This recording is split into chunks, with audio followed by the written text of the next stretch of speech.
नमस्कार दर्शक बंधु आशा करुछि आपण माने एवं आपणक परिवार खुशी रे एवं भलरे थिबे। दर्शक बंधु सावित्री व्रत को नहीं आपण मानक मनरे निश्चय उत्साह और उल्लास खेली उठिथिबो। आपण माने सावित्री व्रत निमंते पूर्व प्रस्तुति रे निश्चय लगी सारिबेणी कारण प्रत्येक विवाहिता महिला को पसंद थाए जे भल चूड़ी एवं शाढ़ी सावित्री अमावास्या रे पिंधिबे। प्रत्येक वर्ष एक नुआ नुआ इच्छा प्रत्येक महिला मानक मनरे आसी थाए। तेबे दर्शक बंधु आपणकर स्वामींकर दीर्घायु एवं धनवान हेबे। हाँ दर्शक बंधु सावित्री अमावास्या दिन आपण मैंने यही काम निज घरे निश्चय करेंगे।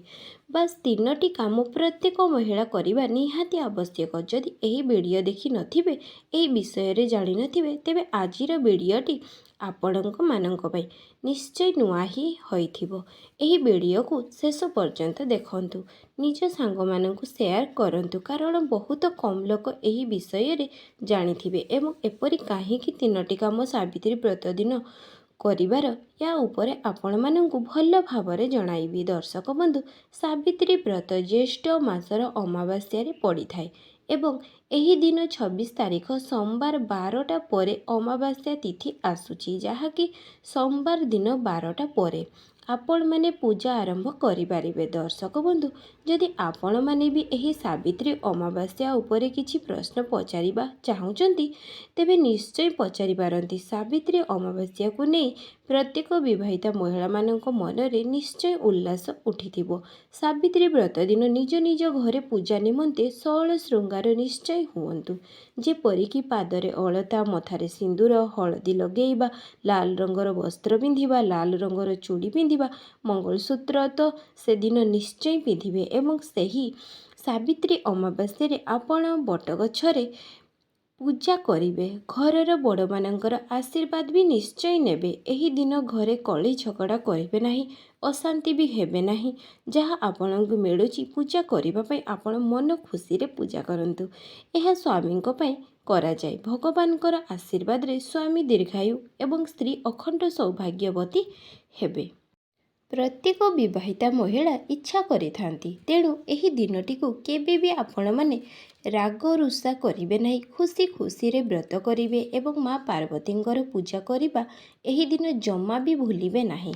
कुहा जाए सावित्री अमावास्या रे माँ पार्वती को श्रृंगार द्रव्य चढ़ाइबा द्वारा माँकर विशेष कृपा मिली थाए। ताहाकु आपण निजे पिंधिबे, जेपरि माँकर श्रृंगार द्रव्य रे माँ को लाल चुनरी, हलदी, अलता, सिंदूर, मेहंदी, टिकिली, चूड़ी, नड़िया एपरी बहुत सारा जिनिस षोल श्रृंगार जहाँ भी देवे।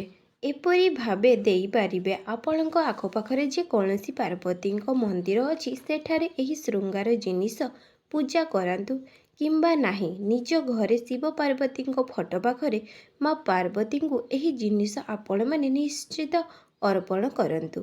एबे दर्शक बंधु चलंतु जानिबा सावित्री व्रत दिन केउ काम करिबा द्वारा स्वामींकर दीर्घायु होई थाए एवं स्वामी धनवान होई थांतु। चलंती या उपरे जानिबा। सावित्री व्रत दिन केबे भी पियाज रसुण खाइबे नहीं। जे कौनसी भी पूजा उपवास होना कहीं सावित्री व्रत केबे भी पियाज रसुण खाइबा कथा नुहे। जेहेतु गोटिए उपवास करुचंती ता पूर्व दिन आपण एक बार करि पारिबे, जेपरिकी सकाळे अन्न खाई पारिबे, राति आपण माने पाचिला फल खाई पारिबे किंबा जलखिया भी खाई पारिबे। जेउ माने भोकरे रही पारंती नहीं सावित्री व्रत दिन निज केश को शैम्पू लगाई करी सफा करी रहिबा दरकार। सावित्री व्रत दिन आपण माने प्रथम जिनिस कौन करिवे ना हलदी एवं अलता लगाई हेबे। निज देहरे हलदी एवं पादरे अलता लगाई पूर्व दिनर ही सज हेबे। यह निजर स्वामी निमित्त बहुत सौभाग्यर कथा अटे। स्वामी उपरे यह बहुत असर पड़ी थाए। माँकर खुशी माँकर कृपा रही थाए। एपरी करिबा द्वारा कुहा जाए जे विवाहिता महिला माने जेते साज श्रृंगार हेबे तांको स्वामींकर सेते उन्नति हेबो। आपण माने देखिबे जेउ घरर महिला साज श्रृंगार होई करी थांती निज घर को सजाई रखती, निजे सजाई होई रही थांती, तांको घरे माँ लक्ष्मींकर कृपा रही थाए। एवं एही सावित्री व्रत दिन ହଳଦୀ ସହିତ ଅଳତା ତ ଆପଣମାନେ ନିଶ୍ଚୟ ଲଗାନ୍ତୁ। ଦ୍ୱିତୀୟ ଜିନିଷଟି ହେଉଛି ସାବିତ୍ରୀ ବ୍ରତ ଦିନ ଘରେ ଚକୁଳି ପିଠା ପ୍ରସ୍ତୁତ କରି ଖୁଆନ୍ତୁ। ଏହାଦ୍ୱାରା ଆପଣମାନଙ୍କ ଆଡ଼େ ହେଉଛି କି ନାହିଁ ନିଶ୍ଚୟ ଜଣାଇବେ। ଆମ ପଟେ ତ ଏହା ନିଶ୍ଚୟ ହେଉଛି। ଆପଣମାନଙ୍କ ଘରେ ହେଉଛି କି ନାହିଁ ନିଶ୍ଚୟ ଜଣାନ୍ତୁ। ସାବିତ୍ରୀ ବ୍ରତ ଦିନ ଆପଣମାନେ ଚକୁଳି ପିଠା ତ ନିଶ୍ଚୟ ଖାଇବା ପାଇଁ ପ୍ରସ୍ତୁତ କରନ୍ତୁ। ଏବଂ ତୃତୀୟରେ ଏହି ନିୟମ ଅଛି ଯେ କୁହାଯାଏ ଏମିତିରେ ତ ଆମିଷ ଭକ୍ଷଣ ଜମା ବି ଭଲ ନୁହେଁ, କିନ୍ତୁ କିଛି ଜାଗାରେ ଏଇଟା ଅଛି ଯେ ସାବିତ୍ରୀ ବ୍ରତ ପୂର୍ବରୁ ସେମାନେ ଆମିଷ ଖାଇଥାନ୍ତି, ଯାହାକି ନିଜ ଘରେ ମାଛ ପ୍ରସ୍ତୁତ କରି ଖାଇଥାନ୍ତି। ଏହା କେତେ ଦୂର ଠିକ୍ ଅଟେ ଏବଂ ଆପଣଙ୍କ ଏହି ନିୟମ ଅଛି ନିଶ୍ଚୟ କମେଣ୍ଟରେ ଜଣାନ୍ତୁ। କିଛି ଜାଗାରେ ଏହି ନିୟମ ଏବେ ବି ଅଛି, କିଛି ଜାଗାରେ ଏଇଆ ଅଛି ବାପଘରୁ ଯେଉଁ ବିରି ଚାଉଳ ଯାହା ବି ଆସିଥିବ ସେଥିରେ ପିଠା ପ୍ରସ୍ତୁତ କରି ଖିଆଯାଏ। ଏବେ ବାପଘରୁ ଆଣି ଖାଇବେ କି ନ ଖାଇବେ ସେ ଆପଣଙ୍କ ଉପରେ ନିର୍ଭର କରେ। ସାବିତ୍ରୀ ବ୍ରତ ପୂର୍ବରୁ ଆପଣମାନେ ନିଜ ଘରେ ଚକୁଳି ପିଠା ପ୍ରସ୍ତୁତ କରି ନିଶ୍ଚୟ ଖାଆନ୍ତୁ। ଏହା ବହୁତ ଶୁଭ ଅଟେ। ଆପଣମାନେ ଦେଖିଥିବେ ଝିଅଟି ଯେତେବେଳେ ନୂଆ କରି ବିବାହ କରେ, ଯେତେବେଳେ ବିଦାୟ ହୁଏ ସେତେବେଳେ ଗୋଟିଏ ଲେଉଟିଆ ଚକୁଳି ବାହାରକୁ ଫଙ୍ଗାଯାଏ।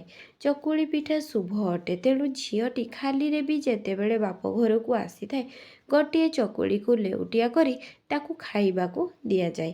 ଏହା କଲେ ଲେଉଟି କରି ଆସିଥିବା, ତେଣୁ ଚକୁଳି ପିଠାକୁ ଲେଉଟି କରି କରିବେ ଏବଂ ସାବିତ୍ରୀ ଅମାବାସ୍ୟା ଦିନ ଖାଇବେ।